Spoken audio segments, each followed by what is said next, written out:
And today news కి స్వాగతం.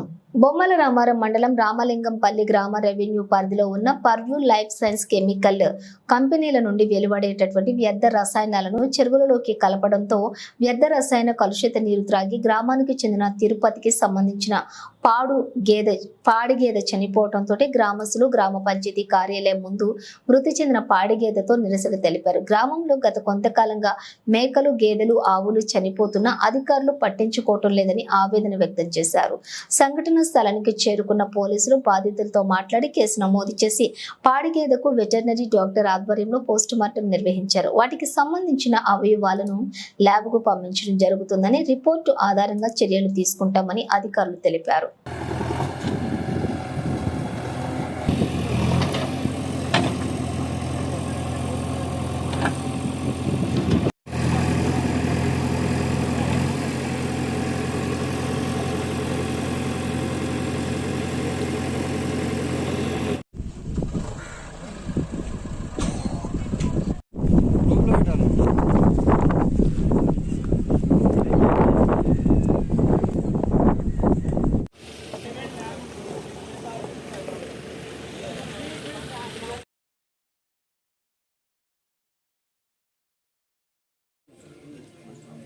నా పేరు మచ్చాని తిరుపతి, రామలింగంపల్లి.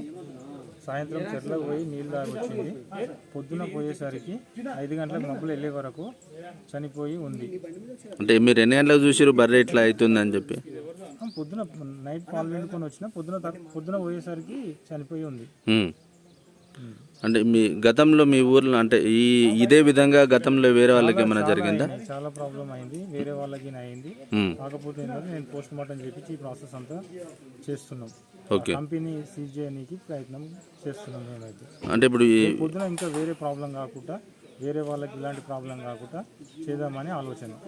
అంటే ఇదే అంటే గతంలో మేకలు చనిపోయినాయి, ఆవులు చనిపోయినాయి, ఈ విధంగా చనిపోయినాయి. అప్పుడు మీరు పోలీస్ స్టేషన్లో కానీ అధికారులకు ఏమైనా ఫిర్యాదు చేశారా దీనిపైన? ఇంతకుముందు వాళ్ళు చేసిర్రు, అదిగిన నడుస్తూనే ఉంది. ఇది కొత్తగా ఇది ఇవాళ నిన్న జరిగిన విషయం, ఇది నాది. మా వాళ్ళది ఆల్రెడీ ఫైల్ నడుస్తూనే ఉంది, ఇప్పుడు నాది అయింది. ఇంకా రేపు వేరే వాళ్ళది అవుతుండొచ్చు. చాలా పొల్యూషన్ ఉంది చెర్ల నీళ్ళు తాగి ప్రాబ్లం అవుతుంది. దీన్ని ఏ విధంగా బంద్ చేసే విధంగా చేయాలని నా మనవి చేస్తున్నాం.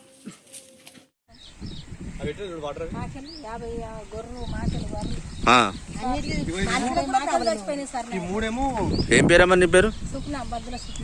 ఎట్లా జరిగింది?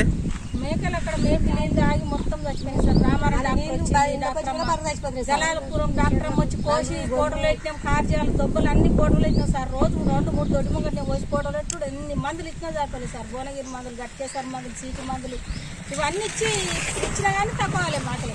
ఎన్ని చనిపోయినాయి మేకలు? చచ్చిపోయింది సార్ అందరి 40 దాకా చచ్చిపోయినాయి. ఆమె 20-30 గొర్రెలు చచ్చిపోయింది. డాక్టర్ అమ్మలు రామారం డాక్టర్ అమ్మ వచ్చింది, జలాపురం డాక్టర్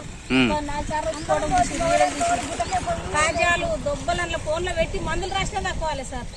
నా దొడ్డికనే ఉంటుంది సార్. కంప్లైంట్ ఇచ్చిరా అమ్మా? గతంలో కంప్లైంట్ ఇచ్చిరా మీరు ఇంత ముందు కూడా? ఇచ్చినాం సార్.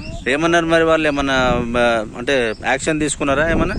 పోలీస్ స్టేషన్ మీరు ఎంఆర్ఓ కానీ పోలీస్ స్టేషన్లో కానీ మీరు ఎక్కడన్నా ఏమన్నా అన్నారా? అంటే ఏమన్నా మీకు న్యాయం చేసిర్రా ఏమన్నా? ఇంతవరకు ఇంకా న్యాయం కాలేదు సార్. ఇలా నీళ్లు తీసుకొని జరిగింది, ఇప్పుడు సెల్లర్ అనేది కూడా జరిగింది. అక్కడ అన్ని ఇప్పుడు మిమ్మల్ని అధికారులు మిమ్మల్ని పిలిపించారా, మీరే వెళ్ళిరా? పిలిపించారు సార్. కావాలని వచ్చిండ్రు. పోలీస్ స్టేషన్ ముందు వెళ్ళినాకనే ఇక్కడ గ్రామ పంచాయతీ కాడ మాట్లాడినాకనే పోలీస్ స్టేషన్ రమ్మన్నారు. ఆడ మాట్లాడినా మన సైన్లు పెట్టి ఇన్ని చచ్చిపోయినా రాసిచ్చినాం. ఆడికేని మళ్ళా నా కంప్లైంట్ అయింది. మొన్న బిల్ రైలే అన్న వచ్చాడు, న్యాయం చేస్తామా నేను అని అన్నాడు. 5-6 రోజులకు వస్తామా అని చెప్పాడు. మళ్ళా నిన్న కావాలతో ఫోన్ చేయించారంట. వచ్చిరు సార్ అందరూ వచ్చారు. సెల్లర్ అందరు తిరిగినాం సార్. అన్ని నీళ్లు పట్టుకొచ్చినాము. ఇప్పుడు దాన్ని నీళ్లు మరి ఏం చేస్తారు సార్? ఇక్కడ తెచ్చుకుని ఇది మనకి రామలింగంపల్లి గ్రామానికి రామయ్య చెరువు మెయిన్ ఆధారం అయితే ఈ చెరువు నిండడానికి గౌతమ వాగు అని ఒక వాగు వస్తుంది. ఆ వాగు పైన chemical factory, Balaji chemical factory అని నిర్మాణం జరుగుతున్నప్పుడే 2012లోనే దీన్ని ఏం చేసామంటే ఈ కెమికల్ ప్రభావం వలన చెరువులో నీరు కలుషితమయ్యి సన్నకారు చిన్నకారు రైతులకు ఇబ్బంది జరుగుతుంది, గొర్రెల కాపర్లకు బర్రెలుగా మేపుకుని బతికేటోళ్లకు ఇబ్బంది అవుతుంది, ఇక్కడ వలస వచ్చి కూలి చేసుకొని బతికేటోళ్ళు కూడా చాలా ఇబ్బంది అవుతుంది అని చెప్పేసి అప్డేట్ చేస్తే ఇక్కడ ఎంఆర్ఓ గారికి, ఎండిఓ గారికి, ఆర్డీఓ గారికి, కలెక్టర్ గారికి, ఎమ్మెల్యే గారికి పిటిషన్ ఇవ్వడం జరిగింది. ఏ సంవత్సరంలో? 2012లో. అయితే ప్రస్తుతం అప్పుడు ఉన్న జేసీ పురుషోత్తం రెడ్డి గారు, కలెక్టర్ గారేమో సిసోడియా గారు ఉన్నారు. పురుషోత్తం రెడ్డి గారిని ఇక్కడ పంపిస్తే ఇది వద్దు, ఈ కెమికల్ ఫ్యాక్టరీ వలన ఇప్పుడున్న పాలలకు ఉన్న నీళ్లు మొత్తం ఖరాబ్ అయితే వద్దు, ఆయన మాట వినండి, దీనికి అనుమతి ఇవ్వకండి అని చెప్పిండు. చెప్పిన తర్వాత కూడా మన పురుషోత్తం రెడ్డి గారు ప్రమోషన్ మీద ట్రాన్స్ఫర్ అయిపోయిన మరుసటి నెలలనే పర్మిషన్ వచ్చింది. పురుషోత్తం రెడ్డి గారు ఉన్నంతసేపు పర్మిషన్ రాలే, పర్మిషన్ వచ్చింది. ఈ పర్మిషన్ వలన ప్రతి మత్స్యకారుని కానీ గొర్రెల కాపరులకు కానీ అందరికీ చెప్పినాం, ఇంటింటి తిరిగి చెప్పినాం ఇట్లా అన్యాయం జరుగుతుంది, దీన్ని ఆపుదాము అని. సరే వాళ్ళు ఏమనుకున్నారో ఏందో జరిగిపోయింది. ఇప్పుడు ప్రస్తుత ప్రభావం ఏంటంటే ఈ కెమికల్ ప్రభావము గౌతమ వాగులకు రిలీజ్ చేయడం వల్ల ఆ వాటర్ మొత్తం చెరువులకు వస్తున్నాయి. చెరువులకు వచ్చిన ఈ వాటరు భూమి అండర్ గ్రౌండ్ ఈ కెమికల్ స్ప్రెడ్ అయ్యి పంటలు కూడా మొత్తం దెబ్బతింటున్నాయి. పంటలు దెబ్బతినడం ఎకరాకు 30-32 బస్తాలు వచ్చే ధాన్యం కూడా 20-22 బస్తాలకు వచ్చింది. రెండవది కలుషితమవుతుంది. ఆ తిండి ఎవరైతే తింటున్నారో మొకాళ్ళ నొప్పులు, నడుముల నొప్పులు, అన్ని నొప్పులే.